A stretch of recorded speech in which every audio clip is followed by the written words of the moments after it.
Well, stage 2 of the Men's Tour of Qatar. It was a team's time trial, 11.3 kilometres. The GreenEDGE guys finished 7th in the end, about 17 seconds behind Garmin Cervelo. I'm here with Laurenzo Lapage, and for most of you back in Australia, you probably got no idea who he is. He's a sports director at GreenEDGE, former rider. You've got a bit of experience as well, mate. You've worked with a number of teams. Do you want to rattle them off for us? Yeah, I started my career as a sports director with US Postal. Immediately after I stopped racing, I got the chance to start there. So I was 2 years working for Postal, 3 years for Discovery. Then I was 1 year with Astana as a logistic manager. After I was 1 year with Rock Racing, American team. Then I was 2 years again with Astana as a sports director, and I got the chance to come to this team this year. So that's a little bit my career till now. That's pretty good, mate. How have you found GreenEDGE? What's the similarities and what's the differences you've seen with other teams that you've been involved with? I got the luck to work together with a lot of Australian guys before. So, for example, Matthew White was one of the riders in the team with Postal.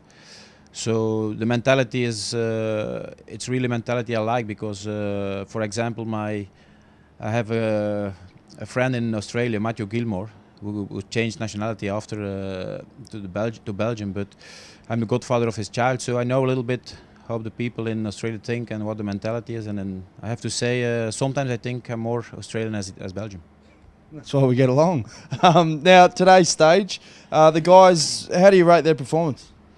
I must say, for the first time they race together this kind of race, because it's especially at a team time trial is something you have to practice over and over and again.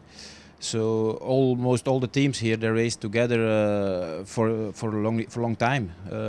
We did this discipline for the first time today. Okay, we practice a little bit, but you know how it goes. It's always completely different once you start to do a real race.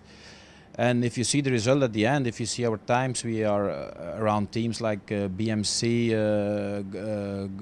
Sky, and all those teams. They are not so far away from us. So I think, if you count all the small mistakes we made, maybe at the end, 2-3 seconds, you can be top 3, top 4 here. So I'm happy with the result. Now, tomorrow's stage, it's a good chance for another bunch sprint. After the first stage, there's a little bit of a rubble in the final couple of kilometres. What have you learnt from that stage, and what can you expect to see a little bit different for tomorrow's stage?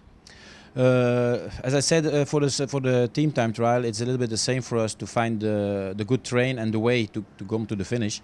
So yesterday the boys did a really good job till let's say 3 kilometers to go, and then they lost each other a little bit in the final. So we all know, if you see the names on the paper here, we all know we have really top sprinters in our team, and I'm sure every night we will have a meeting about that. We will talk with each other. We will try to not to make the mistakes we did the day before, and I'm sure about that after 2-3 stages we will find the way to go to the finish, and we will have a good result.